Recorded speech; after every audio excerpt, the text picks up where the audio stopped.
Donc, bienvenue dans ce webinaire qui est destiné, je le rappelle, aux personnes qui vont bientôt partir étudier aux États-Unis. Donc, normalement, c'est bon, vous avez eu votre lettre d'admission, vous avez eu une acceptation pour votre programme d'échange.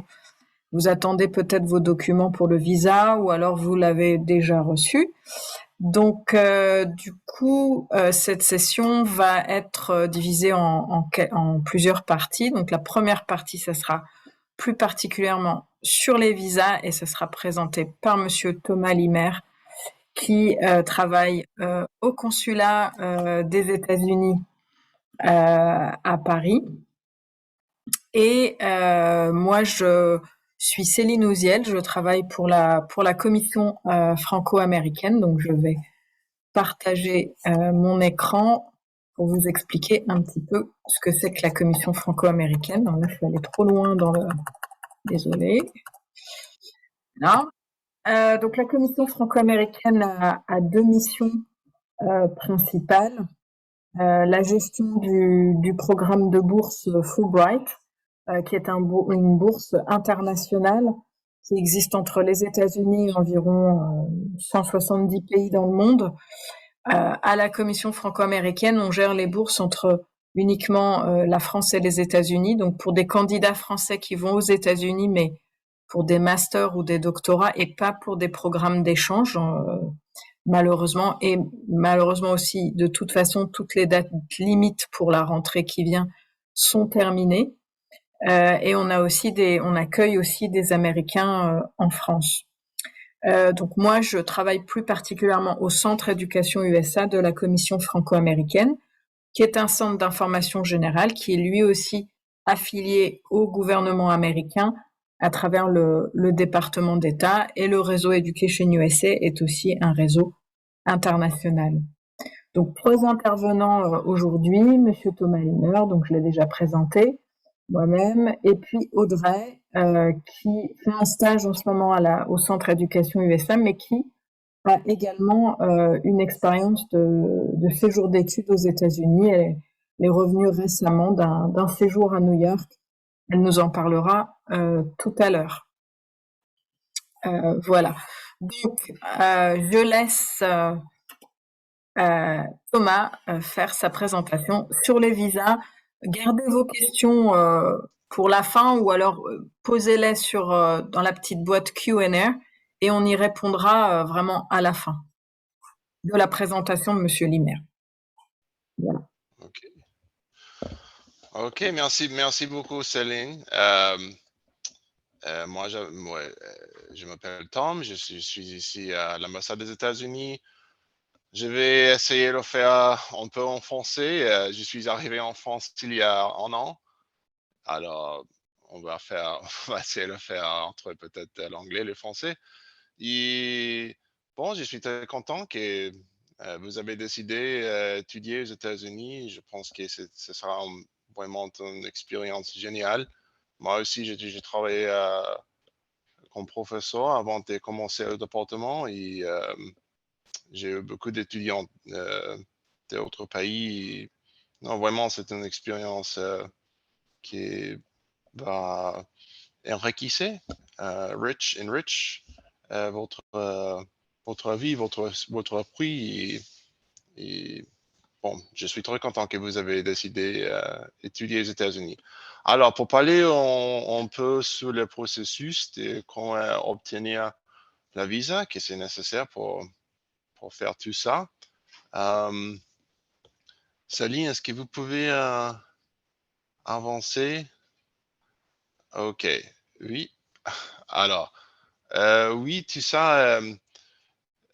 Maintenant, il y a des rendez-vous pour les étudiants. Je sais qu'il y a beaucoup de personnes qui vont commencer pour le semestre pas automne, de fall. Mais alors, vous pouvez maintenant commencer à faire des rendez-vous et préparer tous les dossiers que vous avez besoin pour faire l'entretien ici à l'ambassade pour obtenir la visa. Oui, principalement, il y a deux classes de visa pour les étudiants, le F1 et le J1. Il y a aussi le M1, mais ça, c'est pas très commun. Le F1, c'est le plus utilisé pour les étudiants. Ça, c'est pour beaucoup de choses. Si vous aimeriez peut-être étudier l'anglais, ou, je ne sais pas, étudier dans une université ou une école privée, comme ça. Il y a beaucoup de... Ça, c'est le plus commun. Ou pour les étudiants, les géants qui vont faire en échange, ça, c'est très commun ici en France. Faire des recherches, oui, il y a des pédagogiques spécifiques. OK. Merci. Oui, comme j'ai parlé, le géant pour l'échange d'université, il y a beaucoup d'étudiants qui vont, je ne sais pas, pour un semestre, un an, pour étudier aux États-Unis. Il y a peut-être un accord entre une université ici en France et aux États-Unis pour faire des recherches ou études médicales. Beaucoup de raisons pour obtenir la J1. OK. Alors, quelques documents, quelques informations sur le J1. Vous avez besoin de le DS 2019. Et ça, c'est un document, on va parler un peu plus sur ça après. Mais ça, c'est un document que votre organisation, votre école va fournir pour vous. La validité de visa sera de la durée du programme. Et vous pouvez arriver aux États-Unis au plus de 30 jours avant de la date du début du programme. Et après, vous pouvez rester un peu plus, en mois après la fin du programme. Ça, c'est un exemple de le DS 2019. C'est un document officiel délivré par votre école, normalement, votre université. Alors, vous allez émener ces documents à l'ambassade euh, pour l'entretien. Et quand vous arrivez à guichet, si la visa c'est tout bon, et la visa approuvée, moi ou autre officier va signer le formulaire et mettre toutes les informations. Et après, vous allez amener ces documents aux États-Unis. Quand vous arrivez à la frontière, les officiers aussi vont vouloir voir ces documents. Une autre chose, c'est le frais des services. Comme vous savez, il faut payer un frais pour la visa. Ça, c'est une chose. Mais pour les visas d'étudiants, pour le F1 et le J1, il y a autre frais des services que vous devriez payer avant d'arriver à l'ambassade. Et c'est très facile. Vous pouvez aller à cette adresse ici, le fmjf.com, et payer le frais. C'est bien le faire normalement quelques journées avant de l'entretien, mais c'est pas grave. Et même si vous oubliez le faire, c'est pas grave. C'est pas le fin du monde. Vous pouvez le faire après l'entretien, mais normalement, c'est bien le faire avant d'arriver. Ça, c'est notre recommandation. Mais ça, c'est obligatoire. Sans ça, sans payer ça, c'est impossible à accorder la visa. OK. Alors, le F1, c'est aussi très, très commun pour les études générales, linguistiques. Pour ça, c'est pas le DS 2019, mais c'est autre formulaire qui s'appelle le I-20. On va parler un peu plus sur ça après. Et la validité aussi, c'est de durée de programme aux États-Unis. Et presque les mêmes choses. Vous pouvez arriver aux États-Unis 3 jours avant la date du début du programme. Et vous pouvez rester, si vous aimeriez faire un peu de tourisme après, un maximum 60 jours après la fin du programme.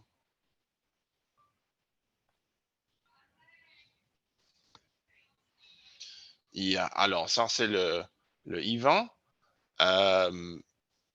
Ce sont quelques informations sur votre call et aussi, c'est délivré pour la call. Et pour ça, vous devrez après émaner à votre entretien.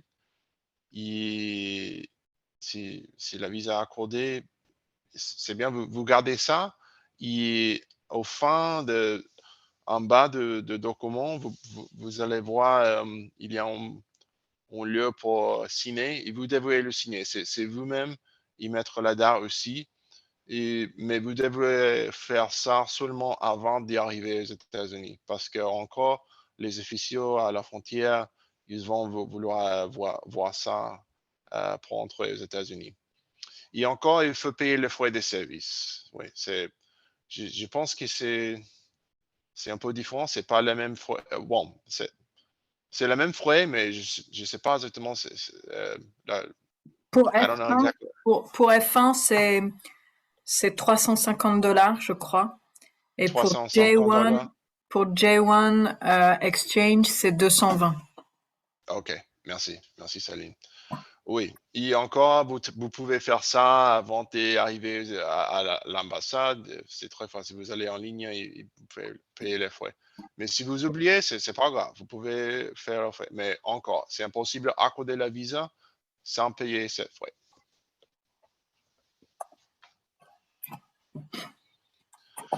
Alors, avant de l'entretien, comme toujours, il faut réunir tous les documents nécessaires.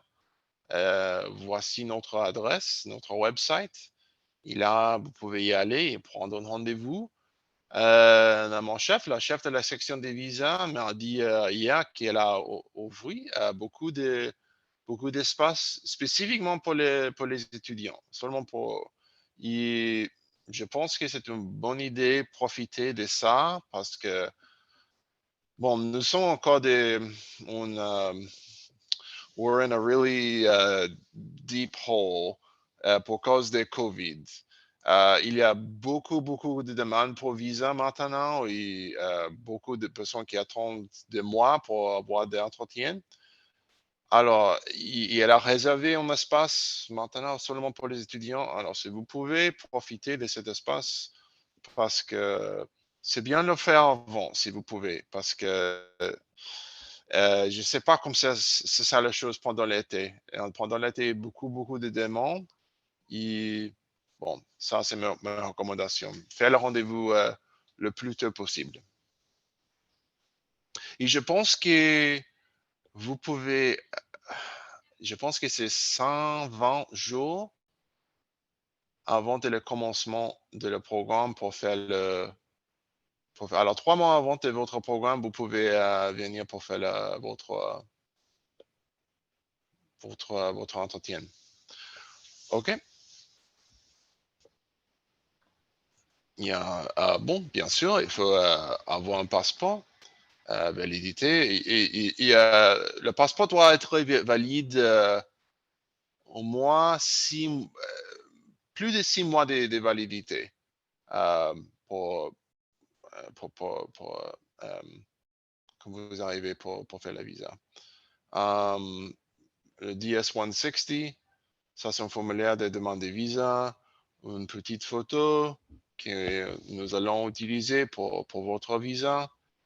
Si vous êtes J1, ce sera le document de DS 2019. Ou si vous êtes F1, ce sera le I-20.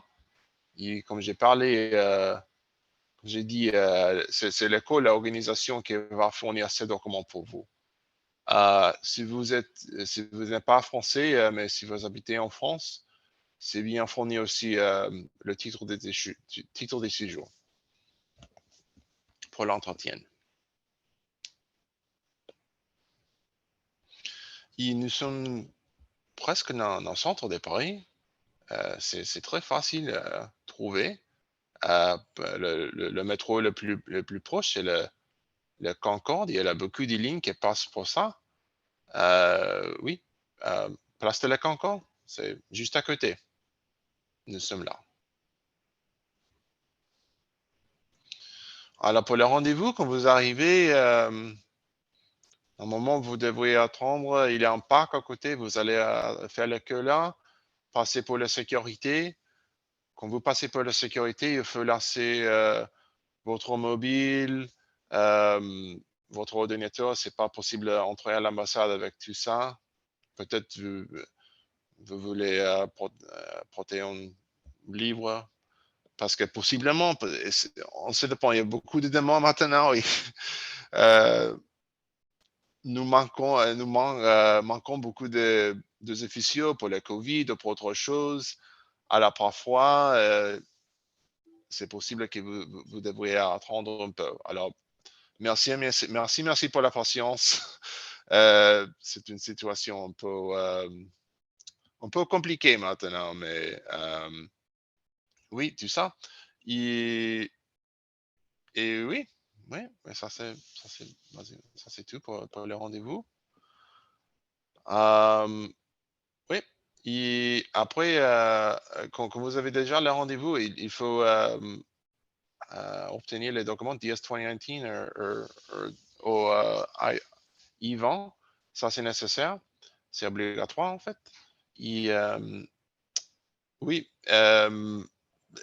maintenant, comme je parle, comme j'ai dit, il y a des rendez-vous sur notre site que vous pouvez prendre maintenant. Et je recommande le faire. Parce que pendant l'été, je ne sais pas, peut-être la demande va augmenter beaucoup plus. Et si le visa est approuvé, si vous avez tous les documents et si vous êtes qualifié pour le visa, c'est normalement 2 ou 3 jours euh, pour imprimer le visa. Ça dépend de votre situation. Il y a quelques cas, peut-être ce sera en délai un peu plus de quelques jours, quelques semaines. Mais ça, c'est rare. Normalement, les visas d'étudiants sont approuvés et on peut imprimer très rapide. Vous avez deux options. Vous pouvez prendre, quand le visa est prêt, nous allons vous envoyer un email et vous pouvez aller dans le 15e arrondissement. Il y a autre lieu là pour prendre votre passeport avec le visa dedans. Ou l'autre option sera envoyé par la poste, mais nous pouvons envoyer seulement au domicile ici à Paris. C'est pas possible. Au Monaco aussi. Mais c'est pas possible si vous habitez, je sais pas, en Belgique ou Allemagne, c'est pas possible d'envoyer là, seulement dans la France. Le plus rapide, c'est récupérer dans la 15e arrondissement à Paris. Alors, si vous habitez à Paris, ça c'est, je recommande ça si vous pouvez. Ok. Ça c'est tout, je pense. Merci beaucoup. Je vous en prie. Alors, on a déjà pas mal de questions par rapport à la procédure au consulat. Donc, j'avais une question tout à l'heure, j'ai répondu directement. Comment on sait si on a un visa F ou J? F ou J, ça c'est la call qui va te dire. Votre université, ils vont dire la classe des visas. Mhm, Il y a quelques cas quand je pense que les deux sont assez bien. Mais ça dépend. Oui, c'est l'organisation, c'est votre école qui va dire pour vous quelle classe de vous avez besoin. mhm, Donc, vous avez besoin. Ouais. mhm. Il y a une question par rapport au rejet de visa. Est-ce que ça arrive que le visa est rejeté et quelles seraient les raisons pour lesquelles et dans ce cas-là, est-ce qu'on est remboursé, par exemple, des frais sévices? Je pense pas, hein. Non, non, non, non. Le frais de service, non. Et le frais le frais que vous payez pour le visa, c'est en fait, c'est le frais pour faire l'entretien, pour avoir l'opportunité de demander la visa. Mhm, Et vous aurez l'entretien, mais ça ne veut dire pas que ça sera approuvé ou non. mhm. Que ça sera approuvé. Ok, ouais, c'est ça. Il n'y a pas de no refunds. Je suis désolé. No refunds. Et est-ce que ça arrive que pour les visas d'étudiants, il y ait des rejets? Ça arrive pas très souvent. Non, pas très souvent. Non. Mhm, J'ai pas les statistiques spécifiques avec moi ici, mais La grande majorité pour nous, c'est nos visas sont la meilleure classe de visas. Sont très faciles, à faire, adjudiquer. S'ils arrivaient avec tous les documents, ça c'est important. Et après, normalement, sont approuvés. C'est Mhm, approuvé. Il n'a pas, c'est pas 100%, mais oui. Et bon, c'est bien. Je suis toujours heureux d'accorder un visa pour un étudiant, pour découvrir les États-Unis. Je sais que ça sera une très très belle expérience. Alors, oui, mhm, la grande majorité sont approuvés. mhm. Ok, il y a une question très spécifique. Concernant le DS 2019, je ne comprends pas qui Ouais. est censé remplir la partie Statement of Responsible Officer for Releasing Sponsor. Euh, Ça doit être peut-être, les vous conditions. pouvez retourner l'exemple de le DS 2019 pour voir.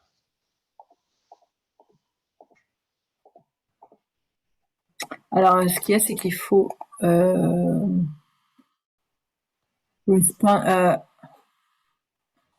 ça doit être Hmm. le programme sponsor. Alors, c'est soit l'université, Ouais, ouais, je pense que oui. Ouais. soit Pour, un pour programme. nous, pardon. Non, allez-y. Pour nous, le plus important, c'est l'information biographique. Euh, le premier, ça, le nom, les dates, le pays de né pour savoir si c'est vraiment vous, euh, le programme et les dates. Vous pouvez aller un peu plus haut, go up a little bit. Quand on commence le programme, pour combien de temps.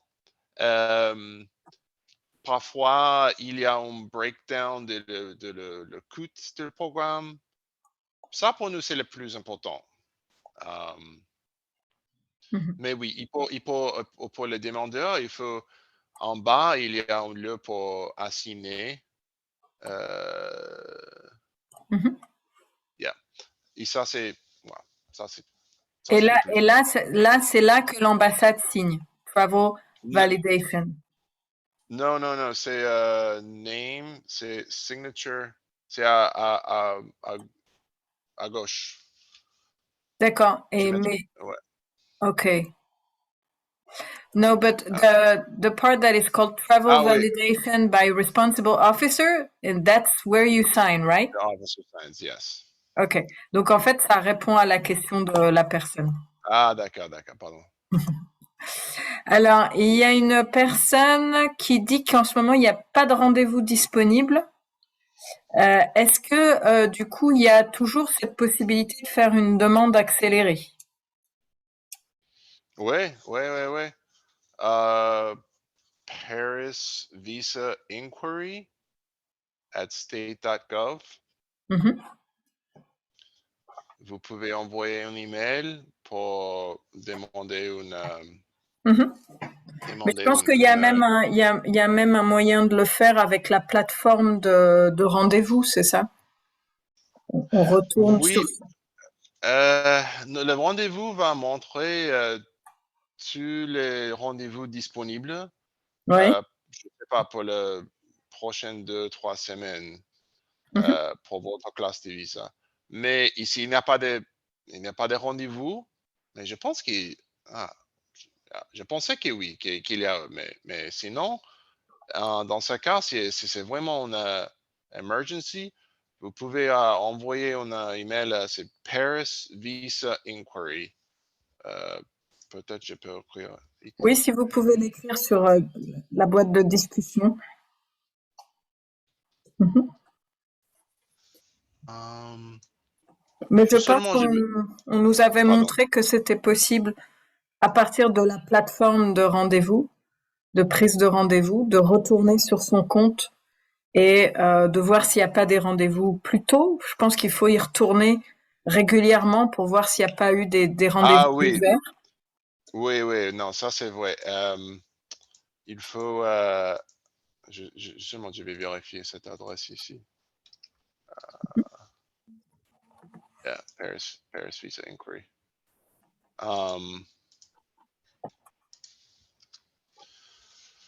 Oui, parce que oui, ils sont toujours en train d'ouvrir et fermer des rendez-vous chaque jour de notre chef. Alors, oui, si vous avez la possibilité, vous pouvez vérifier s'il y a des places. Sinon, ici, c'est vraiment urgent, en urgence. Vous pouvez envoyer un email à parisvisainquiry@state.gov, expliquer la situation qui vous devrait arriver, je ne sais pas, en une semaine, que le programme est très, très important et si ce n'est pas possible d'arriver un peu en retard. Et si Mhm. approuvé, ils vont répondre, peut-être avec une date, je ne Mhm. sais pas, bien plus tôt. Oui, alors ça, il faut faire ça uniquement si on vous a proposé une date qui est ultérieure à votre date d'arrivée aux États-Unis, hein. Si vous partez au mois d'août et qu'on vous a proposé une date en juillet, là, Ah vous non, pouvez pas demander, vous non, non, demandez non, un non, non, rendez-vous accéléré, hein. Donc, non, non, non. Non, non, ah, non, oui, si vous avez commencé en mois d'août, il n'y a pas de rendez-vous, je ne sais pas, en juillet, juin, en juillet, seulement attendre. Attendez et après, fin mhm, mai, ils vont commencer à ouvrir les rendez-vous. mhm. Ok.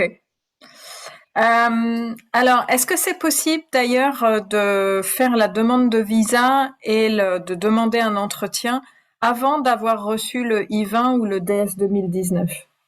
Non, Non, c'est c'est pas pas, possible, hein.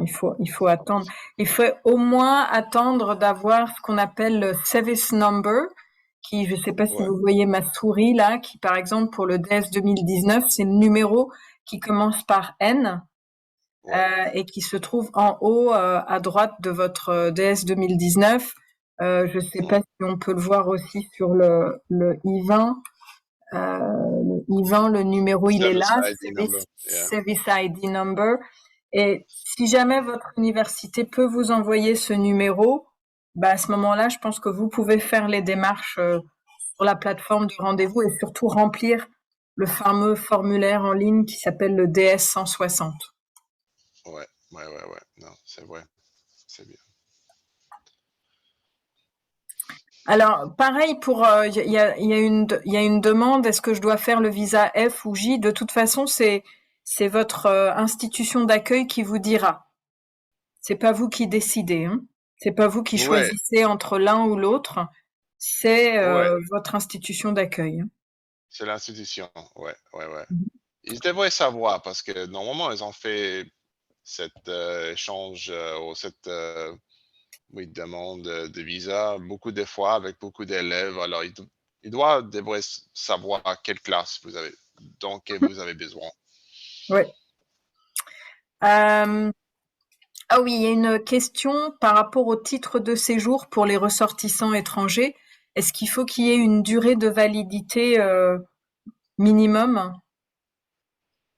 Non, non.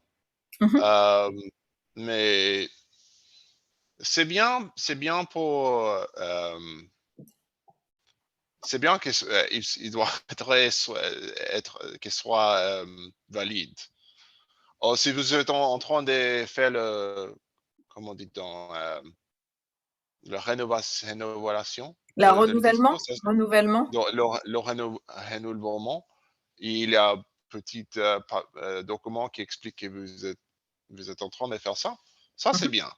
mhm, Euh, je veux, il faut montrer que vous habitez en France, que vous êtes ici légalement, que vous avez lien de la France et que vous allez retourner en France après avoir fini vos études aux États-Unis. mm, oui. Alors, si on veut faire un stage aux États-Unis, alors ça, on va en parler un petit peu après, donc je laisse cette question pour après. Euh, Comment faire pour obtenir son visa lorsqu'on ne sait pas où l'on va habiter encore? Parce qu'on nous demande une adresse. L'adresse pour la demande 160, DS 160, on peut peut-être mettre l'adresse de l'université. Oui, non, ça c'est bien. Vous pouvez faire ça. Ça c'est bien. Oui. Il n'y a pas besoin de savoir exactement. Ouais, Oui. ouais, parce que oui, parfois il y a mmh, j'ai beaucoup d'étudiants qui vont faire de high school, peut-être, 1 an, un semestre aux États-Unis. Ils sont très jeunes, ils vont rester avec une famille d'accueil. Ils ne savent pas encore, la famille. Mhm. Ça c'est normal, pas besoin d'avoir une adresse américaine. Mhm. C'est bien, c'est normal. Ah, il y a une personne qui demande combien de temps ça met pour l'envoi du passeport à domicile. Bah ça dépend de la poste, hein, parce que vous Oui, ça dépend de la utilisez le système de la poste normale. ouais, ouais. Notre équipe ici, sont vraiment très bien et ils impriment la visa très, très vite. Heu, je dirais pour la par la poste, moi j'ai des moyens d'1 semaine. Mhm. Peut-être un peu moins, peut-être un peu plus, mais normalement 1 semaine pour recevoir par la poste. Ok. Ah, une question et je connais la réponse. Puis-je faire ma demande de visa au consulat de Marseille alors que mon adresse officielle est à Paris? Bon, de toute façon, vous pouvez pas faire à Marseille. Il y a que à Paris où vous pouvez faire votre entretien visa, n'est-ce pas, Thomas? Oui, oui, malheureusement, pour le service de visa seulement ici à Paris. Je suis désolé, désolé. Mhm. Mais c'est bien, tu peux venir à Paris, c'est très beau ici, c'est Paris. Alors, il y a une personne qui dit qu'en ce moment il est en Belgique, mais par contre il est de nationalité française. Est-ce qu'il peut faire la demande à Bruxelles? Ouais, ouais, Hmm. bien sûr, ouais. Après, par contre, il faudra se renseigner auprès du consulat de Bruxelles pour savoir comment ça se passe au niveau des entretiens, parce que c'est pas forcément les mêmes démarches, hein. Ouais, peut-être c'est un peu différent là, mais plus Les ou moins c'est papiers, la c'est même les chose. mêmes. Les C'est la même papiers, papier, ouais, le même document. Alors, ben oui, c'est peut-être, il y a quelque chose de différent là, mais généralement c'est la même chose. Mhm. Ouais. Alors, une question, ça, je n'avais jamais eu cette question. Est-ce qu'il existe des aides pour régler les frais de visa? Non, malheureusement. Les frais de Existe, visa. ça existe quoi? Des aides financières pour régler les frais de Ah, visa, non. non, non, je suis désolé. Désolée. Non, non, non. Il y a une personne qui veut savoir si jamais le visa est rejeté, ce qui on a dit que ça arrivait très rarement, est-ce qu'il y a des raisons pour cela? Est-ce que, par exemple, voilà, peut-être pour des raisons de finances, peut-être plus pour le visa F, parce que visa J, en général, vous partez dans le cadre d'un échange et vous avez souvent un financement qui est associé. Ouais. Mais visa F, est-ce que éventuellement ça vous arrive de rejeter des visas par rapport à un manque de preuves Ouais, ah, alors, d'abord, la grande majorité sont approuvés. Heu, mais en général, quand vous arrivez pour demander un visa d'étudiant, il faut prouver, proof, Mhm, heu, que vous êtes ici en France, que vous habitez en France, que vous avez des liens en France et vous allez aux États-Unis seulement pour étudier la duration de votre programme et après retourner en France. Ça, mhm, c'est ça, c'est la raison pour laquelle nous allons vous donner la visa. Si il y a quelque chose un peu bizarre, qu'on pense: peut-être cette personne veut faire autre chose aux États-Unis». Dans ces cas, oui, ou peut-être cette personne va pas retourner en France, il va rester aux États-Unis. mhm, Oui, dans son cas, c'est possible que la visa sera refusée. mhm. Alors ça, c'est la chose. Si vous mais vous avez déjà fait si vous avez déjà obtenu ces documents, vous avez des gens, oui, oui, Mmh. pour prouver que vous allez étudier vous avez choisi une école, tout ça. Ça, c'est bien. Ça, c'est montre pour nous que vous avez déjà fait un peu de travail. Alors, pendant l'entretien, c'est la prochaine étape pour vraiment convaincre le physio. Mmh. Oui. J'ai aussi des questions dans ma Oui. box. Oui. Il y a une personne qui demande, est-ce qu'il faut prouver avoir une certaine somme d'argent à sa disposition pour obtenir un visa et notamment le F1? Non, non, il n'y a pas une somme, il n'existe pas un numéro spécifique pour ça. Pour ça, voilà, non. En fait, c'est l'université qui va vous donner une estimation, parce que les montants, enfin les États-Unis, c'est très grand, c'est 50 États, 50 pays différents avec des niveaux de vie complètement différents.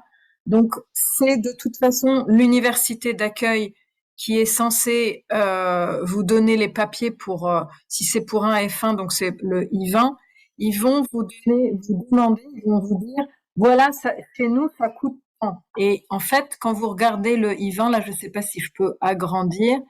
Ici, vous avez toutes les informations sur le coût estimé. Et normalement, ces informations-là, ils vous sont données par l'université d'accueil, par le bureau des étudiants internationaux. Donc, ils vous disent Ouais, tuition and fee, ça coûte tant. Ils vont mettre aussi une estimation pour le logement, la nourriture, les dépenses personnelles, les livres, l'assurance santé, etc.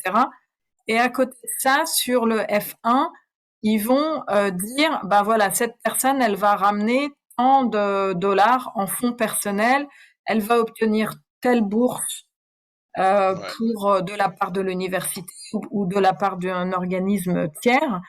Et si les deux, voilà, totaux sont équivalents, bah à ce moment-là, ils vous délivrent le F1 et donc l'ambassade, enfin le consulat, quand ils voient ça, ils sont rassurés. ouais. Oui, bah, par exemple, si vous arrivez, si vous avez 20 ans, et vous me dites, I'm going to Harvard, and je vois, c'est, je sais pas, $100,000. Et ma question, how are you going to pay for this? Qui va payer? Euh, il y a beaucoup de réponses. Peut-être c'est votre père, vos parents. Vous êtes très intelligent. Vous avez reçu en bourse, scholarship. Yeah. Et wow, félicitations. OK, OK. It makes sense. It makes sense. Mhm. Mais il faut expliquer les choses comme ça. C'est ouais, comme ça, parfois. J'ai aussi une autre personne qui pose une question. J'ai fini de remplir le D 160 pour Hmm. le visa F1, alors que je viens de voir que mon école demande le J1. Est-ce que la personne peut changer? Oui, oui, c'est possible de changer la classe de visa. Mais Il ça, faut il pas. faut le faire au moment de l'entretien ou alors faut, parce qu'on peut plus, une fois qu'on a soumis le DS 160, on peut plus y retourner. euh, bon, je pense qu'il il faut pas payer autre frais. Ah non. Il a déjà fait l'entretien pour le F1 ou pas? Pas Non, encore. non, non, non. Alors, non, il faut pas payer encore pour l'entretien. Mais oui, il faut seulement obtenir le DS 2019. Et avec ça, il peut venir à l'ambassade. Ouais.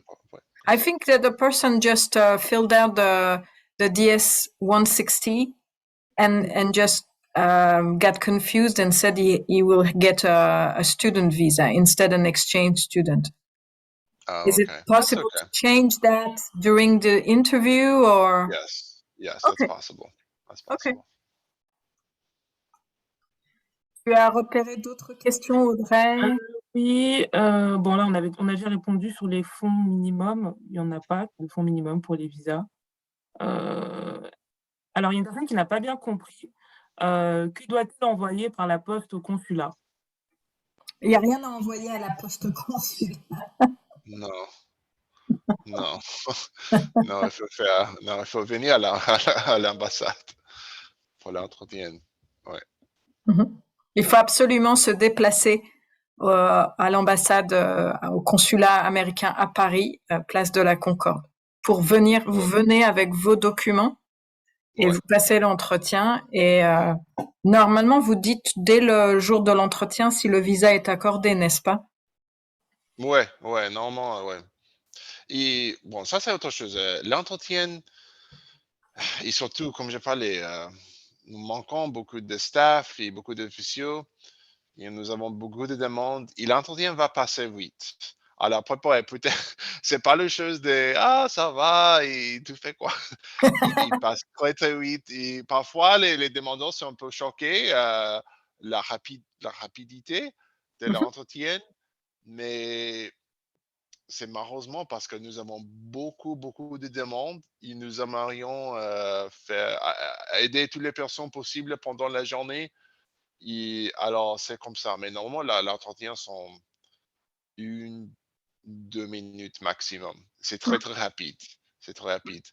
Et les, parfois, il faut, avec les questions, la réponse, vous pouvez donner la réponse le code, et il ne faut pas expliquer tout votre vie dans l'entretien. Parfois, il faut, I always wanted to go to the United, I love the United States. Okay, why are you going? What are you going to study? Um, les choses essentielles. Et, Straight to the et on peut, point. oui, et sois honnête, sois toujours honnête. If you don't know, if you say, like, I don't know, like, where are you going to live? I don't know. I don't have a host. C'est bien. It's fine. It's fine. Just don't lie. No, manque pas? No. Mente Ne pas. pas mentir. Ne, ne pas mentir, s'il vous plaît. Ne pas mentir. Ça, c'est la chose. Oui, il y a Mmh. il y a une question par rapport au tourisme et je vois il y a à peu près la même sur le Q&A.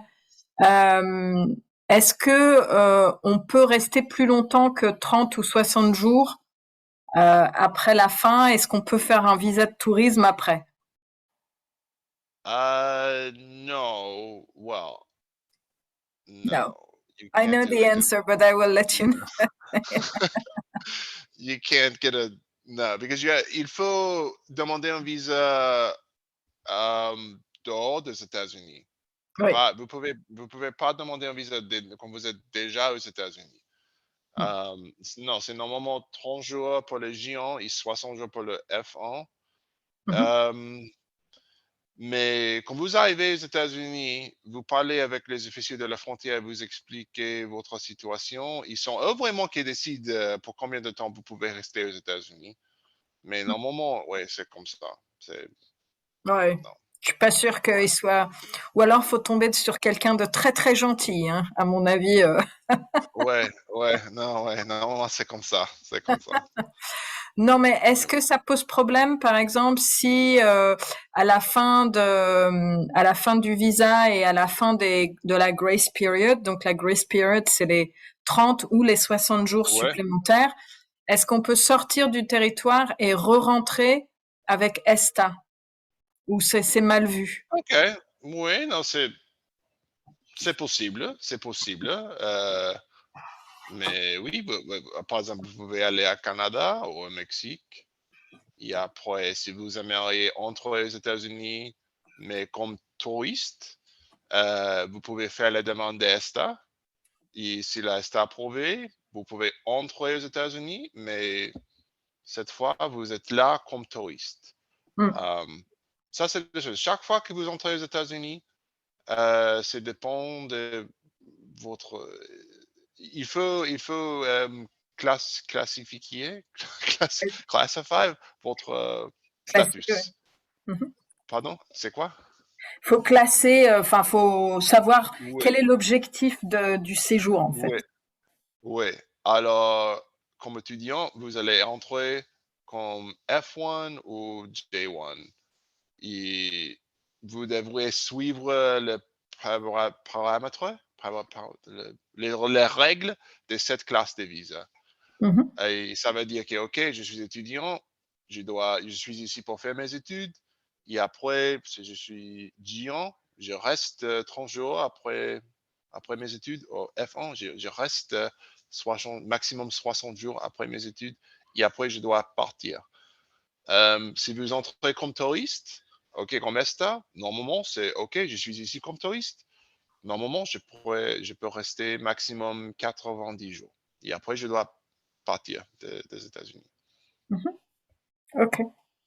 Oui, il y a une question par rapport à ça. Une des raisons de refus est de dire que l'on compte rester après. Ça dépend. Alors, on va parler des possibilités de rester de manière légale juste après. Est-ce que Audrey, tu as repéré des questions auxquelles Oui, il y a Thomas pourrait répondre? oui, il y a une question, enfin, c'est la dernière qui a été envoyée. Est-ce que pendant la période de grace, on peut aller, par exemple, une semaine au Mexique et revenir aux États-Unis sans faire de nouvelles démarches? Normalement, non. Euh, Si, on peut. après, ah, Il faut faire ESTA. Il faut faire la demande ESTA, qui est ouais, en fait une autorisation de voyage, une autorisation de voyager sans visa. Mais par contre, attention, il faut que vous ayez un passeport européen, hein. Ça marche pas avec toutes les nationalités. ESTA, c'est uniquement quand on a un passeport européen. On a le ah droit ouais, ouais, ouais. Mais d'arriver sans je pense visa. Mais le Ah ouais, problème, c'est qu'après, si vous avez déjà, enfin ça c'est mon expérience personnelle, hein, c'est pas une réponse officielle, mais j'ai déjà entendu parler d'officiers d'immigration qui n'aimaient pas trop ce genre de choses. Je vous avoue très honnêtement, si vous quittez le territoire américain après votre séjour, euh, et que vous revenez tout de suite après ou quelques jours après, l'officier d'immigration, il va vous regarder, il ouais, va vous dire, mais dites donc, vous avez passé 1 an aux États-Unis, vous avez encore besoin de 3 mois, qu'est-ce que vous allez faire? Il va vous poser des questions et il ouais, va être un peu méfiant. mmh. ouais, ouais, ouais. Ouais, non, non, je suis d'accord avec ça. Et aussi, ça serait bizarre si vous essayez d'entrer encore. Par exemple, vous êtes déjà sorti des États-Unis, vous êtes au Mexique une semaine, et après vous aimeriez retourner, mais comme F1, et l'officier va dire, mais vous avez déjà fini vos études. Pourquoi vous rentrez comme étudiant encore? Mhm. Euh, et oui, vous pouvez demander d'ESTA, mais encore, c'est ça un peu, je sais pas. Mhm. Mais ça Ouais. Je pense que dépend. la personne pose Ça dépend des officiers dans la frontière, en fait. je pense que la personne a posé la question parce qu'elle veut savoir si on peut conserver le même statut de visa, en Hmm. fait, et re-rentrer aux États-Unis, pendant la grace period. C'est pas possible normalement parce que pendant la période des grace, on n'est plus vraiment sous le F1 visa ou G1 visa normalement, non? Alors après, ça c'est une chose que peut-être Thomas ne gérera pas parce que ça c'est bon au consulat ils vont s'occuper que de voilà de ce fameux visa. Mais quand vous serez Ouais. sur place, vous aurez une personne qui va être votre comment dire votre chef, votre maître. C'est le International Student Advisor. Donc c'est vraiment la personne. Déjà c'est la personne qui va créer le fameux I-20 ou éventuellement le DS 2019. Souvent, vous voyez son nom, c'est DSO, Designated School Official. Donc ça, c'est la personne qui va s'occuper de tous vos statuts d'immigration. Donc quand vous serez sur place, si vous voulez trouver un moyen de prolonger votre séjour ou de faire, on va parler des stages, des choses comme ça, ou si vous voulez transférer vers une autre université ou continuer en master. Mais c'est cette personne-là qu'il faudra voir pour savoir comment faire en sorte de maintenir votre statut sur place. C'est très flexible avec le visa F. Par contre, avec le visa J, c'est quand même beaucoup plus difficile parce que normalement, le visa J, c'est fait pour des séjours temporaires, des séjours assez courts, Hmm. alors que le visa F, tant que vous êtes inscrit à l'université à plein temps, vous pouvez rester 15 ans aux États-Unis si vous voulez. Ouais, non, c'est vrai. C'est vrai. Audrey, tu avais quelque chose à ajouter, non? Oui, je suis juste en train de répondre à une question, c'était la question de, peut-on arriver 1 mois avant le début de nos études? Donc, oui, c'est jusqu'à 1 mois et la grace 30 period jours, peut être 30 jours maxi, hein. 30 jours, Pas, voilà pas maximum. 31, pas 32, hein. Ouais. Et surtout, attendez, je remonte un petit peu. Et surtout, la grace period peut être avant le début du semestre, non, c'est à la fin du programme. Fin de programme. La grace period, c'est vraiment la période qui est juste après la date qui est indiquée sur votre I-20 ou votre DS 2019, end of program. À partir de cette date, vous comptez soit 30 jours pour le J1, soit 60 jours pour le F1. Et si vous dépassez, vous êtes illégal. Attention, hein. Donc il faut vraiment faire attention à ça. Et peut-être qu'on va vous laisser partir du territoire, mais le jour où vous allez vouloir revenir aux États-Unis, même en tant que touriste, si vous avez dépassé la grace period, vous allez avoir une interdiction de séjour. Donc ça, c'est vraiment pas la peine de faire ce genre de choses. Ouais. Ok? Et c'est comment dit-on? It's not worth it. Il va pas la peine. Ça vaut pas la peine. Ne va pas la peine parce que la prochaine fois, quand vous aimeriez retourner aux États-Unis, mais vous avez resté pour plus de la grace period. Vous avez perdu un peu de la crédibilité pour la prochaine fois. Alors, attention. Ok, bah écoutez, merci beaucoup Thomas. Non, merci à vous. Merci de cette présentation. On va continuer de toute façon, Audrey et moi, à répondre à certaines questions directement à l'écrit. Là, je vois certaines auxquelles je peux répondre. Donc, on va passer à la. Donc, maintenant que vous pouvez rester avec nous, mais ne vous inquiétez pas si vous devez partir. On va pas vous en vouloir. Malheureusement, je dois partir, mais merci beaucoup. Merci à vous et bon courage avec vos études et j'espère voir de vous ici à l'ambassade bientôt. OK? Merci Thomas. Merci. Bye Bye. bye. Alors, quelques petites informations supplémentaires sur votre statut d'immigration, parce que c'est vrai que l'ambassade, elle s'occupe de vous avant que vous arriviez sur le territoire. Mais une fois que vous êtes sur le territoire, donc je répète, vraiment la personne qui va tout savoir, qui va vraiment être l'expert concernant votre statut sur place, c'est le International Student Advisor. Avec un visa F, et je crois aussi avec le visa J, vous avez le droit de travailler sur le campus un maximum de 20 heures par semaine. C'est-à-dire, c'est des petits boulots. Hein, ça va être la cafette, travailler comme serveur ou à la cafette, travailler à la bibliothèque, à la librairie du campus, mais c'est uniquement sur le campus. Il y a 2 manières aussi d'avoir des expériences de stage. Vous avez, mais ça commence malheureusement, il faut attendre d'avoir une année académique avant d'avoir le droit à ces expériences. Donc il y a la première possibilité, c'est le CPT, le Curricular Practical Training. Et là, c'est un stage de courte durée qui va en fait vous permettre d'obtenir des crédits universitaires. Donc souvent, c'est dans le cadre d'un diplôme. Et là, il faut l'accord de votre département, de votre école aux États-Unis. Et il y a aussi OPT, donc là, c'est Optional Practical Training.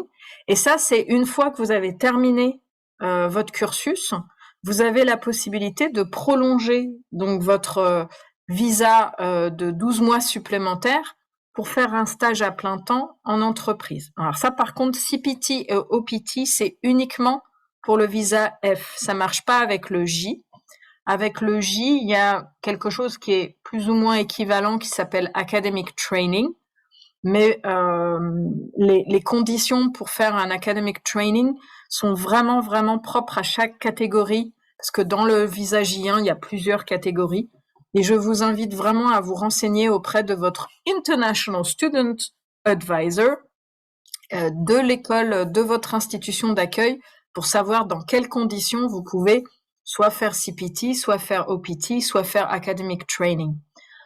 Ceux qui sont aux États-Unis pour faire des études dans les domaines de STEM, donc sciences, technologies, ingénierie, mathématiques, ont la possibilité, alors uniquement avec le visa F, pas le J, d'aller même jusqu'à 3 ans de OPT. Donc il y a 24 mois supplémentaires qui sont rajoutés aux 12 mois qui sont autorisés pour tout le monde. Donc vous pouvez après, par exemple, un Bachelor in Engineering ou un Master in Engineering, faire un stage à plein temps pendant jusqu'à 3 ans, sans avoir à faire une demande de visa de travail. Donc, ces choses-là, il faut vraiment vous renseigner auprès de votre bureau des étudiants internationaux et il faut le faire suffisamment à l'avance. Pour OPT, il faut pas attendre la fin de votre programme. Il faut aller voir votre bureau des étudiants internationaux au moins 6 mois avant la fin de votre programme. Est-ce que tu as des choses à ajouter là-dessus, Audrey? Des choses que j'aurais pas dites? Non, pas pour l'instant. C'est bon? Ok. On va passer à d'autres infos importantes. Donc, concernant la situation par rapport au Covid. Donc, je vous invite à aller sur le site du CDC, qui est un petit peu une sorte organisation publique de la santé, peut-être presque comme le ministère de la Santé américain. Donc c'est le CDC qui va donner les réglementations sanitaires, notamment en ce qui concerne le coronavirus. Donc regardez cette page régulièrement et je dirais au moins 2 semaines ou 1 semaine avant de partir pour vérifier les dernières réglementations pour pouvoir entrer sur le territoire américain.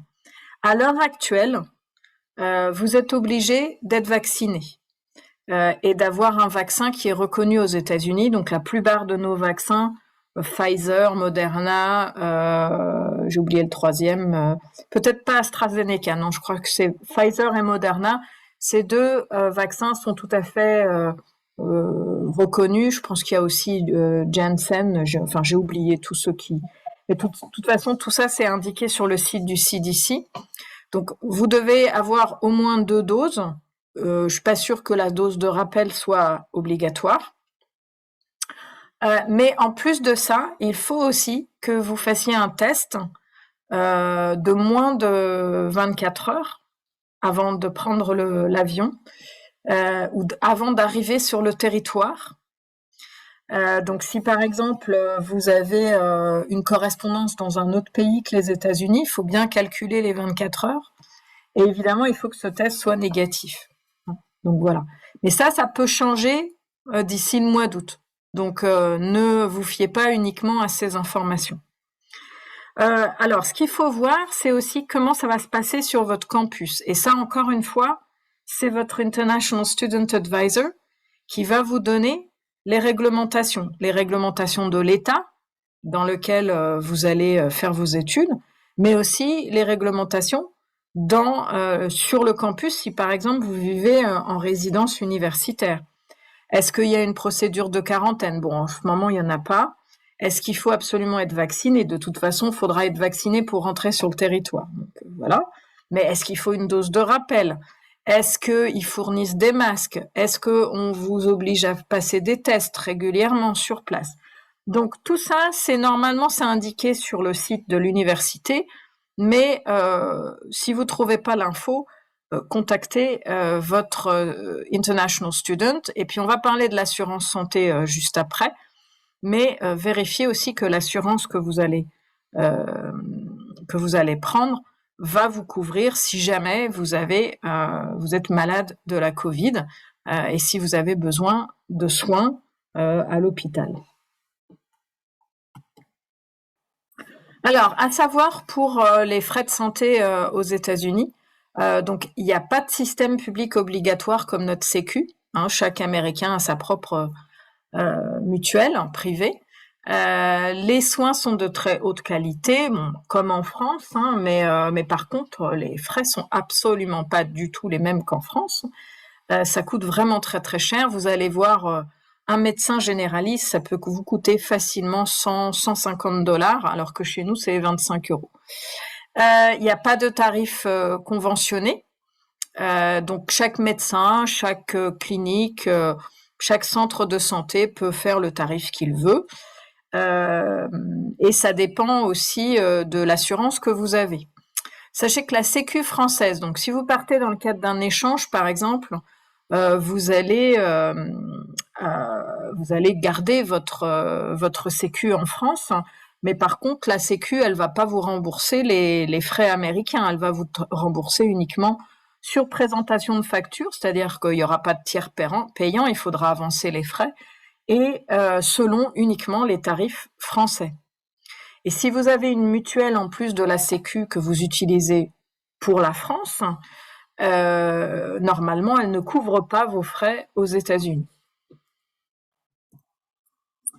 Alors, il y a de plus en plus d'assurances américaines, d'assurances qui sont imposées par les universités, vos universités d'accueil.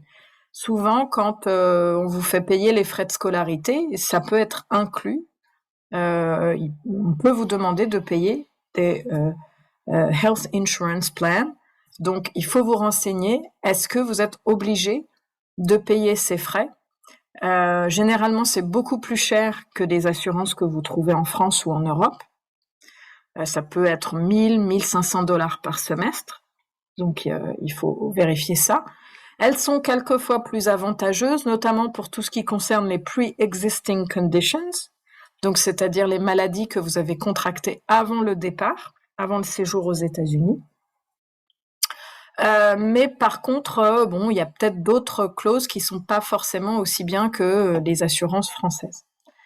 Dans certains cas, l'université américaine peut vous permettre d'obtenir un waiver, donc c'est une exemption de souscrire à cette assurance. C'est souvent un peu caché sur le site, donc cherchez bien et cherchez par exemple insurance waiver, quelque chose comme ça, un mot-clé. Ou alors, si vous ne trouvez pas, encore une fois, contactez votre bureau des étudiants internationaux pour voir est-ce que c'est possible et quelles sont les conditions pour pouvoir obtenir cette exemption. Généralement, ils vous demandent de leur envoyer une description de l'assurance que vous avez souscrit en anglais, et il faut que ça corresponde au moins à la même couverture que leur propre assurance. Sachez que les assurances américaines, souvent, elles ont ce qu'on appelle un réseau de preferred providers, c'est-à-dire vous pouvez pas aller n'importe où pour vous faire soigner.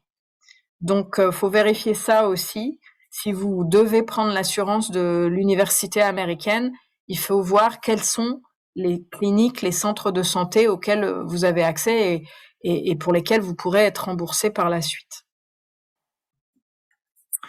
Si on vous laisse la possibilité de choisir votre propre assurance, donc ça va être une assurance privée d'une compagnie qui est en dehors de la Sécu en France, faites attention au remboursement des frais médicaux, remboursement des frais d'hospitalisation. Essayez de trouver une assurance qui ne vous demande pas d'avancer les frais, surtout pour l'hospitalisation, si vous êtes admis en urgence par exemple, et qui vous rembourse sur la base des frais réels et non pas évidemment sur un pourcentage des tarifs de convention de la Sécu. Le plafond minimum est de 500 000 €. Il y a beaucoup d'assurances maintenant, même des assurances non américaines qui ont des plafonds quasiment illimités. Choisissez une assurance avec assistance médicale et rapatriement, même si sachez que le rapatriement sanitaire n'est pas, c'est pas vous qui décidez, c'est vraiment le médecin sur place. Ça, c'est quelque chose que les assurances américaines n'ont pas, c'est l'assistance juridique et la responsabilité civile. Les Américains sont assez procéduriers et il y a beaucoup d'assurances européennes qui incluent dans leur couverture une assistance juridique et une responsabilité civile si jamais vous causez des dégâts à autrui. quelques petits conseils. Alors, faites un check-up avant de partir. Et Audrey, tu m'avais parlé la dernière fois qu'il y avait maintenant la possibilité de faire un bilan de santé gratuit, non, pour les étudiants. On pouvait aller dans un centre pour vraiment vérifier tout. C'est ça, non, Audrey? Oui, c'est ça. Mais de toute façon, je pense que c'est recommandé par votre université de faire un check-up complet des zones, par exemple les dents, les yeux, parce que c'est des choses qui coûtent assez cher aux États-Unis. Donc voilà, on vous recommande de vraiment checker, toutes ces parties du corps, avant de partir, si vous voulez pas payer des sommes, incroyables. Vérifiez aussi votre carnet de vaccination avec votre médecin de santé. On ne sait pas, il y a certaines vaccinations qui sont plus à jour. On n'y pense plus quand on a 20, 25, 30. Donc vérifiez tout ça. Pas que le Covid. Il y a d'autres vaccinations peut-être qu'il faut refaire. Quand vous êtes sur place, évitez d'aller aux urgences pour un rien, comme on le fait souvent en France. Si c'est des petits bobos, vous allez d'abord au centre de santé de l'université. Alors, il y a certaines universités qui n'ont pas de health center, mais encore une fois, contactez votre International Student Advisor pour vérifier s'il n'y a pas un centre de santé qui est beaucoup moins cher et qui est ouvert aux étudiants de l'université. Au contraire, ne restez pas sans rien faire. Moi, je me souviens, j'avais tellement peur de payer trop que je suis restée avec un abcès pendant des semaines, parce que je voulais pas aller chez le dentiste. Donc, allez au health center de l'université ou dans la clinique la plus proche, si jamais vraiment vous sentez que c'est un problème. Si vous avez un traitement de longue durée, on vous conseille d'amener le plus de médicaments avec vous. Il faudra en parler à votre médecin traitant pour trouver la meilleure solution pour vous, de pouvoir continuer votre traitement sur place. Si c'est pas possible d'emmener beaucoup de médicaments, demandez au médecin d'écrire le nom de la molécule, parce que vous savez que les marques de médicaments ne sont pas les mêmes aux États-Unis. Le Doliprane, ça n'existe pas aux États-Unis, donc il faut mettre paracétamol. Donc voilà. Audrey aussi conseille d'acheter des masques à l'avance parce que ça coûte cher, c'est ça là-bas, et c'est pas facile d'en trouver. C'est vraiment pour les personnes qui sont friandes des masques FFP2. En tout cas, moi, à New York, c'était très compliqué d'en trouver. Il y avait que des masques chirurgicaux, mais donc si vous avez des particularités, enfin des masques que vous aimez beaucoup, prenez-les avec vous. Mhm. Voilà. Alors, est-ce que tu as repéré des questions spécifiques sur l'assurance santé? Alors, il y a une question sur la mutuelle. Peut-on souscrire à la caisse de mutuelle des Français à l'étranger? Alors oui, c'est la CFE, donc c'est la Caisse des Français de l'étranger. Donc ça, c'est une caisse qui est le relais de la sécurité sociale pour les expatriés français qui vont vivre à l'étranger, donc quel que soit le pays de destination. Pour ceux qui partent dans le cadre d'un échange, je pense que ça n'est pas nécessaire. Parce que étant donné que vous êtes, quand vous partez en échange, vous êtes obligé de vous inscrire à la fac en France. Et je pense que vous serez de toute façon encore couvert par la Sécu française. Et comme de toute façon la Sécu rembourse pas très bien, donc ça sert à rien de toute façon refaire une inscription à la CFE, parce que la CFE en fait elle ne vous remboursera encore une fois que sur la base des tarifs conventionnés de la Sécu. Donc voilà. Par contre la CFE c'est bien pour les gens qui vont rester plusieurs années et qui veulent maintenir leurs droits, continuer peut-être à cotiser pour la retraite, par exemple, etc. Et la CFE a aussi des accords avec des mutuelles complémentaires. Donc, ça serait intéressant de voir si vous restez, moi je dirais plus d'un an, effectivement, la CFE, ça peut être une solution. Il y a une autre question. Pouvez-vous réexpliquer ce qu'est le waiver? Oui. Alors, donc, je retourne sur la slide en question. Donc, waiver en anglais, ça veut dire exemption. Donc, normalement, ça se fait de plus en plus, l'université américaine impose aux étudiants internationaux leur propre couverture d'assurance santé. Ils ont un partenariat avec une compagnie d'assurance américaine et ils vous obligent souvent à payer les frais d'assurance santé. Mais dans certains cas, vous pouvez obtenir une exemption de souscription à cette assurance. Mais il faut souvent prouver que vous avez trouvé une assurance de votre côté qui a la même couverture que celle proposée par l'université. Je ne sais pas si j'étais un peu plus claire. Et ça, encore une fois, c'est votre bureau des étudiants internationaux qui va pouvoir vous renseigner là-dessus.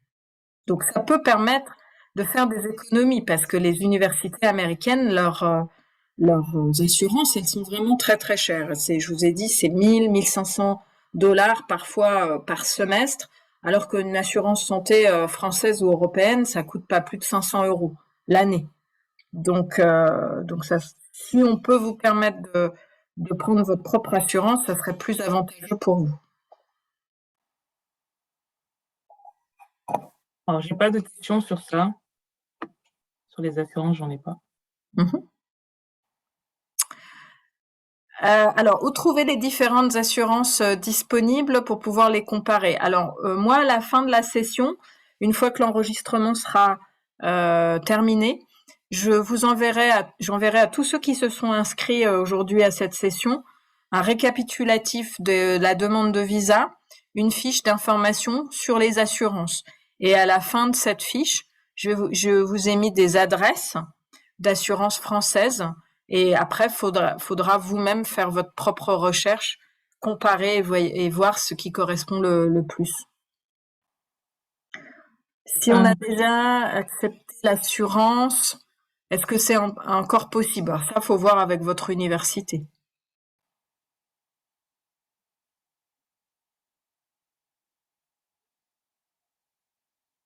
Il y a une autre question. À quel moment faut-il se rapprocher du BDI pour demander une éventuelle exemption pour l'assurance? Faut le faire dès le début. Dès que vous avez l'acceptation, dès que vous avez l'acceptation de l'université, qu'on vous envoie peut-être le détail des frais à payer. Si vous voyez dans les frais qu'il y a une assurance santé, à ce moment-là, vous envoyez tout de suite un email au bureau des étudiants internationaux et vous demandez quelles sont les possibilités d'avoir un waiver. J'ai une autre question. Si on prend un waiver, l'alternative, c'est de trouver une mutuelle ou une sécurité sociale? L'alternative, c'est de trouver... Non, il n'y a ni mutuelle ni sécurité sociale qui va vous couvrir aux États-Unis. Les frais sont trop importants. Il faut trouver une assurance privée. Donc, je peux pas donner des noms, je peux pas vous donner comme ça parce que ce sont des compagnies commerciales. Mais dans la petite fiche que je vais envoyer à tout le monde, il y aura une liste d'assurances. Alors, quelquefois, ce sont des mutuelles étudiantes qui se sont reconverties dans des assurances pour étudier à l'étranger. Mais c'est pas la mutuelle que vous utilisez pour la France. Si on a pris l'assurance de l'école, cela suffit ou doit-on compléter avec d'autres assurances? Ça, c'est à voir parce que chaque assurance a des contrats un peu différents. Ça dépend de vous aussi. Si par exemple vous avez une maladie chronique, je pense que c'est pas inintéressant de vous renseigner pour savoir s'il faut quelque chose en plus parce que les assurances américaines en général remboursent assez bien les maladies antérieures. Par contre, c'est pas le cas des assurances françaises. Souvent, c'est uniquement des contrats pour rembourser des frais d'urgence.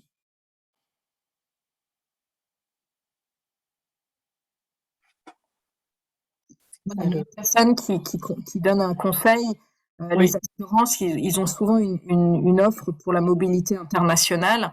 Et donc, appelez votre mutuelle et voyez si c'est possible de prendre un contrat spécifique. Mais votre contrat normal pour la France ne suffira pas. Il faut un contrat supplémentaire.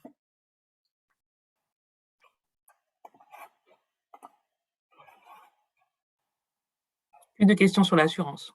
Mmh. Voilà. Alors, maintenant, ce que je vous propose, c'est qu'on ouvre à toute question. Alors, bon, on avait préparé des slides sur certains sujets. Donc, par exemple, pour le logement, comment trouver un logement, des choses à savoir au niveau des règles, des lois, des choses importantes. Le permis de conduire, comment acheter vos livres, comment ça se passe au niveau académique.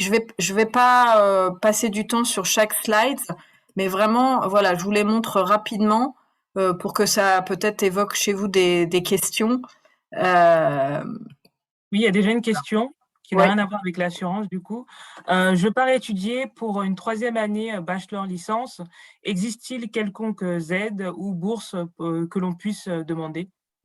Alors, quand j'ai envoyé l'information, j'ai dit vraiment, il n'y a aucune. Aujourd'hui, on ne va pas parler des aides financières parce qu'en fait, là, c'est trop tard. À l'heure actuelle, peut-être que vous pourrez en trouver sur place, mais ça, il faut voir auprès de votre université d'accueil parce que si vous n'avez fait aucune démarche, là maintenant, si c'est votre première démarche, là vraiment, c'est trop tard. C'est pour les bachelors, c'est principalement l'université d'accueil. Et si l'université ne vous a pas proposé une bourse tout de suite, c'est qu'elle n'en a pas, elle en a pas les moyens, par exemple. Alors, pourriez-vous revenir sur la slide du permis de conduire? Oui.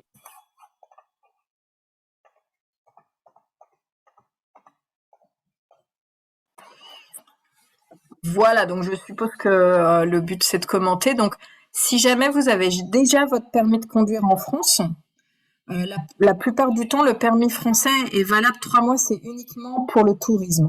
Donc, ce que je vous conseille vivement, c'est d'aller dans je pense que c'est à la préfecture ou à la sous-préfecture, vous pouvez aller chercher ce qu'on appelle un permis international, qui va au moins être un document qui va être écrit en anglais.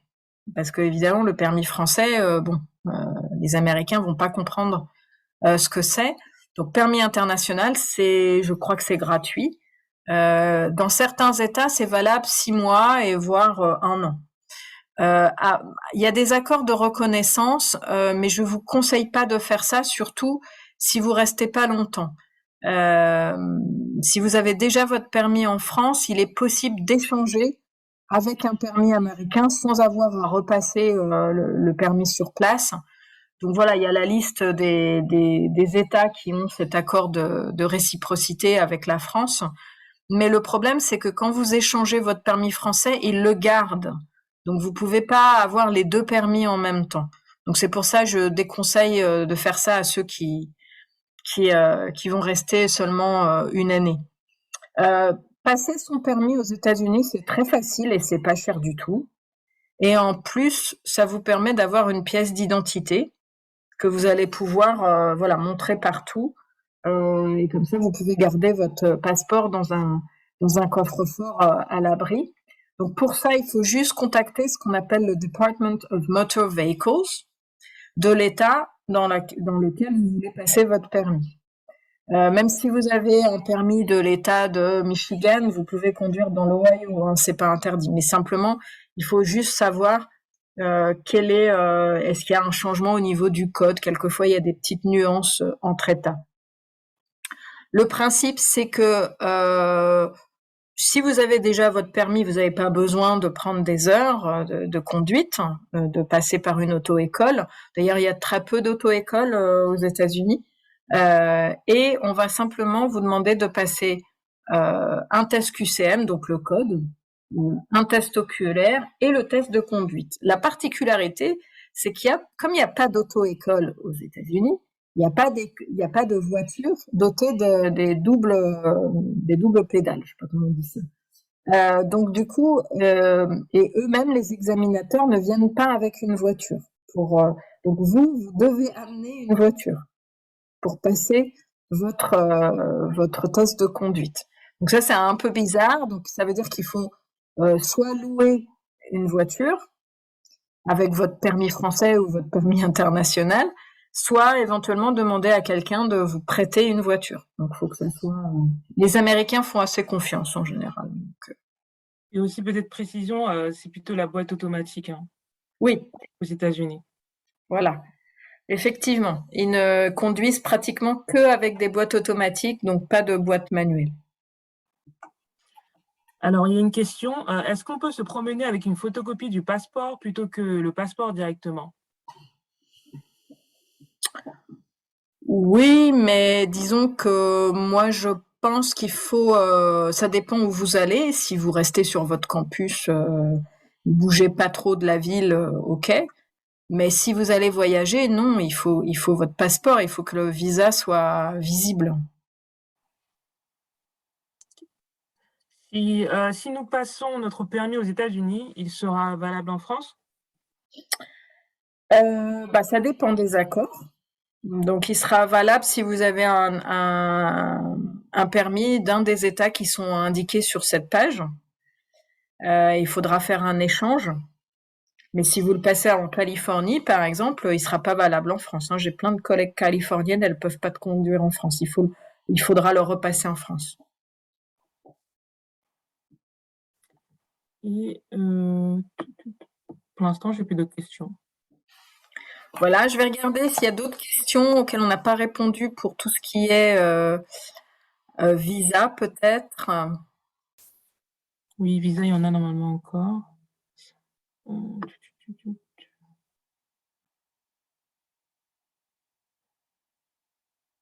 Oui, il y avait la question, si on fait une erreur sur une question pour le DS 160, notre demande peut-elle être refusée? Non. Voilà, c'est rare qu'on vous refuse pour ça. Vraiment, les raisons de refus, c'est souvent et encore, ça sera pas un refus, ça sera juste une suspension ou alors on vous demandera peut-être si jamais il vous manque un document, vous n'avez pas réussi à bien remplir tous les papiers, vous pouvez pas le faire sur place. On peut en fait suspendre votre demande et il faudra revenir plus tard. Pas forcément pour repasser l'entretien, mais peut-être pour ramener un autre document. Voilà. Ça peut être, c'est pas vraiment un refus, c'est juste une sorte voilà, de mise en attente de votre visa. Mais du coup, ça veut dire qu'ils gardent votre passeport et qu'ils peuvent pas coller le visa tant que vous n'avez pas fourni le document qui manque. Donc c'est pour ça que ça fait une perte de temps quand même, hein. Essayez de faire les choses comme il faut, comme ça vous perdez pas trop de temps. Oui, il y a des questions qui sont parfois peu claires sur le DS 160. Évitez de, vous pouvez mettre par exemple souvent non applicable. Mais ne le faites pas pour des questions un peu évidentes comme par exemple votre nom, votre prénom ou des choses comme ça, hein. Mettez vraiment le plus d'informations possible. Il y a des gens aussi qui me disent est-ce qu'il faut que je mette tous mes jobs? Non, vous pouvez mettre les jobs les plus importants. Et si vous en avez beaucoup, bah vous mettez les plus récents. Voilà. Je pense qu'il y a une question concernant les stages après notre échange. Va-t-on en parler? Je pense qu'il parle peut-être de l'OPT. Oui, Mais, alors, ouais. en fait, l'officier consulaire qui va vous interviewer, il veut juste savoir si vous êtes crédible. Et si ce que vous allez faire aux États-Unis, c'est bien des études. Donc, il comprend bien que pour pouvoir parfaire vos études, vous avez besoin éventuellement de faire un stage. Ça, c'est pas un problème. Mais ce qu'il veut pas, lui, c'est que vous utilisiez, lui ou elle, hein, parce que vous pouvez tomber sur une femme, c'est que vous utilisiez ce visa d'étudiant qui est quand même assez facile à obtenir pour faire autre chose que des études, pour arriver sur le territoire, disparaître dans la nature, travailler illégalement et plus jamais quitter le territoire américain. C'est juste ça qu'il veut vérifier. Franchement, comme il a dit, vous ne faites pas peur aux officiers consulaires. Les étudiants français, voilà, qui ont déjà obtenu leurs documents, qui sont inscrits à l'université, surtout ceux qui partent dans le cadre d'un échange, y a pas de risque que ce genre de choses arrive. Par contre, dans certains pays, où il y a beaucoup d'immigration illégale, bah là, ils font un peu plus attention. Par contre, j'avais omis la notion échange, l'échange. Je pense que du coup, l'OPT, ça vaut pas pour les échanges. Hein. C'est que pour les programmes, par exemple licence ou certificate program ou master, pas pour les échanges. Je pense qu'il faudra changer la catégorie de visa. Du coup, il y a un visa spécial pour les stagiaires. Alors, si on veut rester après un visa J1, je vous dis, il y a la possibilité de faire ce qu'on appelle un academic training. Mais ça dépend vraiment du partenariat qui a été signé entre vos deux institutions. Donc là, vraiment, il faut poser la question au bureau des étudiants internationaux parce que c'est très spécifique à chaque programme. C'est pas comme le visa F où c'est 12 mois pour tout le monde. Et même 3 ans pour les gens qui sont en STEM, quelle que soit l'université d'accueil.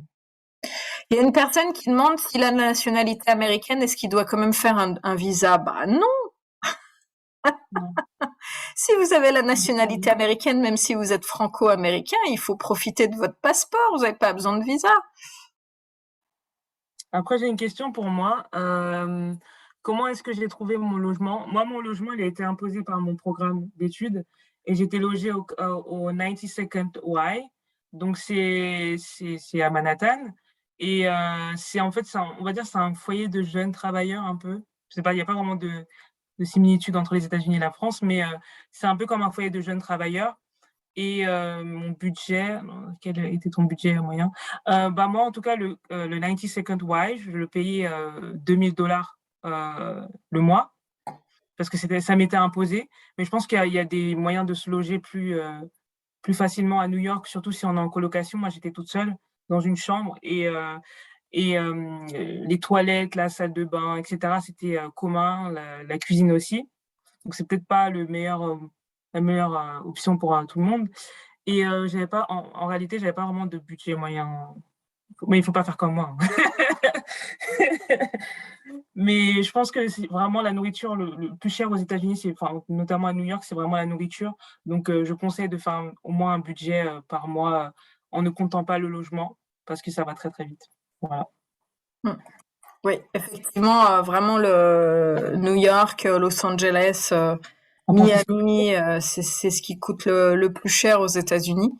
Donc, sur chaque campus, vous avez au moins un housing office et qui va souvent s'occuper soit du dortoir s'il y a un campus, une résidence universitaire sur le campus, soit même vous aider à trouver des solutions de logement en dehors du campus. Il faut vraiment faire appel à eux parce que quand vous êtes comme ça à distance et vous savez pas trop comment choisir votre logement, c'est eux qui vont vous donner toutes les ressources et qui vont vous donner des bonnes adresses et vous dire faut plutôt chercher dans ce quartier parce que bon les distances américaines, moi on m'avait dit quand je suis partie étudier aux États-Unis il y a longtemps, on m'avait dit San Francisco c'est pas loin de Portland. Oui, 800 kilomètres quand même. Donc ils ont pas la même notion de la distance que nous. Donc il vaut mieux que du coup vous passiez par le bureau des étudiants internationaux ou le bureau de housing office pour savoir dans quel quartier il faut chercher le logement, celui qui va être le plus proche de votre campus. Bah, notamment, il y a une question sur le logement. Comme oui, on a dit qu'il faut rien signer ou rien envoyer avant d'avoir visité vous-même le logement ou avoir fait visiter le logement par une personne que vous connaissez et que voilà, vous avez confiance en elle. Si on n'a pas de logement, enfin, en arrivant, je pense qu'on peut prendre auberge de jeunesse, hôtel, etc. Oui, alors encore une fois, toujours poser la question au bureau des étudiants internationaux. Mais si vous n'avez pas de logement sur le campus, si vous n'êtes pas dans la résidence universitaire, je pense que le mieux, c'est peut-être de prendre un Airbnb dans un premier temps, enfin, je fais de la pub pour Airbnb ou une auberge de jeunesse ou un hôtel et de prospecter sur place, d'aller visiter des différents appartements. Mais c'est vrai que à une certaine période de l'année, il y a beaucoup, surtout si c'est une grosse fac, qu'il n'y a pas beaucoup de place sur le campus, il va y avoir pas mal de concurrence. Donc c'est bien de prospecter à l'avance avant de partir, ou alors peut-être d'essayer vraiment de profiter des 30 jours dont vous avez le droit pour pouvoir arriver avant le début de votre programme, pour pouvoir à ce moment-là vraiment rechercher un logement. Ok, il y a une personne qui pose une question. Est-ce qu'il est possible de voyager pendant notre séjour au Canada, par exemple, sans refaire des démarches avec le visa? Il n'y a pas de démarche de visa à faire. Par contre, il y a des démarches auprès de votre bureau des étudiants internationaux. À chaque fois que vous quittez le territoire américain pendant votre séjour, après, ils s'en fichent, hein, mais pendant votre séjour, même si c'est pendant les vacances, vous devez informer le bureau des étudiants internationaux que vous allez quitter le territoire et leur fournir des dates.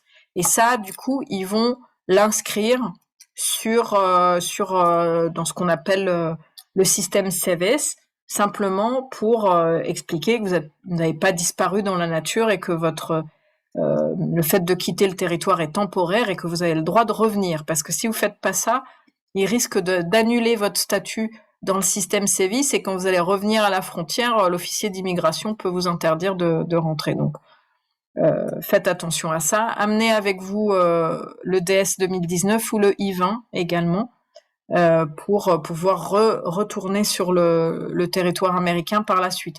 Pour le Canada, je ne pense pas qu'il y a des démarches à faire.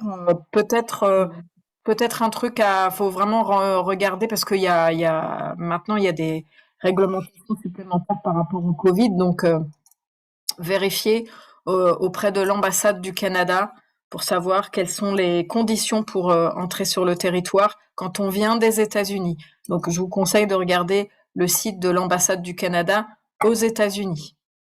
Mais je pense qu'il faut préciser que, si vous avez fini votre séjour et que vous entamez la grace period, que vous soyez en visa J1 ou F1, si vous sortez des États-Unis et que vous voulez revenir, par exemple, vous allez en vacances au Canada pendant la grace period, vous ne pourrez pas revenir en ayant le même visa aux États-Unis. Donc, il faudra refaire des démarches pour un visa touriste. Oui, c'est ce qu'on avait dit tout à l'heure. Si, par exemple, votre séjour, votre programme finit, mettons, aujourd'hui, le 12 mai, donc c'est marqué sur votre DS 2019 ou votre I-20, date de fin de programme 12 mai 2022. À partir de là, si vous avez un visa J1, vous avez jusqu'au, faut faire attention, 10 ou 11 juin. Faut vraiment compter 30 jours, pas plus, pour rester sur le territoire. Mais si vous quittez le territoire, mettons, le 22 mai, après, vous pouvez pas, vous perdez le bénéfice du reste de votre grace period. Je sais pas si j'ai été très claire. Et si vous retournez sur le territoire américain, du coup, vous ne pouvez plus utiliser votre visa F ou votre visa J. Il faudra faire l'autorisation ESTA. Vous pouvez voyager à l'intérieur des États-Unis, mais si vous sortez des États-Unis pendant la grace period, il faudra refaire des démarches. Et je pense que c'est tout. Je vérifie encore le Q&A. Alors, est-ce que vous avez des conseils concernant l'ouverture d'un compte bancaire aux États-Unis? Alors, moi, la première chose à faire, je vous conseillerais d'aller voir la personne qui est responsable de votre compte en banque. Donc, souvent, ils ont des possibilités de vous exempter des frais de retrait, de virement, des choses comme ça, de plus en plus quand vous allez en mobilité. Si vous restez seulement 6 mois, c'est pas la peine forcément d'ouvrir un compte aux États-Unis, même si c'est très facile et c'est pas cher. Je pense que vous pouvez vous en sortir avec votre compte en banque français. Mais il faut que ça soit vraiment une banque qui vous autorise à faire des retraits sans frais. Ouais. Alors, je sais pas comment tu as fait, toi, Audrey. En fait, il faut voir avec la banque. Il y a une option pour les retraits à l'étranger. Comme ça, vous payez pas de frais. Parce que si vous prenez pas cette option, vous allez payer des frais à chaque fois que vous retirez de l'argent aux États-Unis. Et normalement, avec les Mastercard, vous pouvez payer pas forcément en liquide aux États-Unis sans problème. Mhm.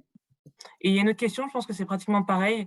Est-il nécessaire d'ouvrir un compte en dollars, en banque en dollars? Bon, ça dépend du coup de la Alors banque. moi, si vous allez travailler aux États-Unis, si vous allez faire un petit job sur le campus, si vous allez faire CPT ou OPT, alors CPT en général c'est pas rémunéré, mais OPT ça peut être rémunéré. Dans ces cas, même si vous allez être teaching assistant par exemple sur le campus américain, ils vont de toute façon vous obliger à ouvrir un compte américain. Ils peuvent pas vous verser votre salaire sur un compte qui n'est pas américain. Donc il faudra et normalement on peut vous indiquer les banques. Bon, je vous conseille d'ouvrir un compte dans une grande banque qui aurait peut-être des accords avec votre banque française. Bon, les enseignes les plus connues, c'est Bank of America, euh, Wells Fargo, Chase. Voilà, ça c'est les grosses banques nationales qui ont des accords avec plein de banques internationales. Faites pas comme moi parce que moi on m'avait dit d'ouvrir un compte dans une petite banque locale qui était plus une mutuelle qu'autre chose. Mais en fait, je pouvais rien faire avec. Je pouvais utiliser ma carte. J'avais une carte de débit, donc faut faire attention entre la différence entre debit card et credit card. Quand ils parlent de credit card, c'est vraiment une vraie carte de crédit. Nous, on dit souvent carte de crédit, mais en fin de compte, c'est juste une carte bancaire. Et debit card, ça veut dire que c'est débité tout de suite, dès que vous payez. Credit card, ça veut dire que c'est débité à la fin du mois, avec des intérêts. Donc, de toute façon, en tant qu'étudiant international, vous n'avez pas de ce qu'ils appellent de credit history, c'est-à-dire vous n'avez jamais fait de crédit aux États-Unis, donc ils accepteront pas de vous donner une carte de crédit, ils vous donneront une debit card. Donc moi, avec ma petite debit card, en fait, je ne pouvais retirer des sous que à Portland, où je faisais mes études, et quand je suis allée visiter le reste des États-Unis, en fait, j'étais obligée d'utiliser ma carte bleue internationale française parce que ma carte de Portland ne marchait pas, même aux États-Unis. Donc faites bien attention à ça. Et donc, pour le forfait téléphonique, quel est le meilleur choix? Bon, on peut pas donner des noms d'opérateurs, mais en tout cas, moi, j'avais pris T-Mobile. Donc, c'est un peu des cartes prépayées. Je pense que vous pouvez en trouver à l'aéroport, hein. Moi, j'étais à New York, donc j'ai trouvé à l'aéroport de New York. Et je pense que vous pouvez aussi garder, ça dépend de votre téléphone, tout dépend de votre téléphone et aussi de votre opérateur.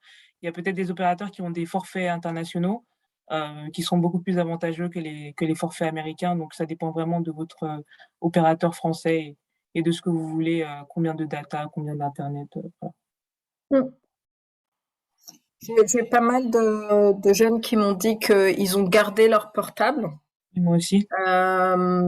qu'ils avaient réussi même à garder leur forfait français et qu'en fait ils téléphonaient pas beaucoup aux États-Unis, mais ils utilisaient surtout WhatsApp, voilà, pour éviter de payer, parce que c'est vrai que il y a des opérateurs français qui coûtent très cher en dehors de l'Europe. Mais c'est pas la peine forcément d'avoir un forfait téléphonique. Si vous voulez appeler votre famille en France, vous utilisez WhatsApp. Il y a beaucoup de gens qui utilisent WhatsApp aux États-Unis. Et en fait, il y a des connexions Internet partout. Il y a le Wi-Fi partout. Donc voilà. Mais les forfaits téléphoniques américains, ça coûte assez cher, par contre. Oui. Moi, C'est par plus exemple, cher. c'était T-Mobile. Je payais $50 par mois. Bon, j'avais vraiment tout limité, hein, internet, messages, appels, donc $50. Ouais. Ouais, $50, c'est pas donné hein, pour un étudiant. Donc voilà. D'autres questions? Alors là, je montre la petite slide sur des choses à savoir. Voilà, que pour l'alcool, la majorité c'est 21 ans. Et ça, vraiment, je vous invite à faire très attention à ça parce que vous risquez double. Si bon, vous allez voir beaucoup de jeunes Américains qui vont avoir des fausses cartes d'identité, des choses comme ça pour pouvoir entrer dans les bars. Ne faites pas ça parce que non seulement vous risquez de vous retrouver en prison, mais en plus vous risquez d'être expulsé du territoire américain et de plus pouvoir y retourner pendant 5 ou 10 ans. Donc, on évite. Sachez que quelquefois, si vous n'avez pas 21 ans, vous pouvez même pas mettre un pied dans un bar. Hein, c'est ça, Audrey, hein? C'est la question, en fait. En tout cas, moi, à New York, on vérifie les cartes d'identité à l'entrée des bars. Peut-être pas tous, mais la plupart des bars, on demande la carte d'identité. Et donc, si on n'a même pas 21 ans, même pour boire un jus. Pour eux, la logique, c'est tant qu'il y a de l'alcool, ils veulent pas avoir de personnes en dessous de 21 ans autour.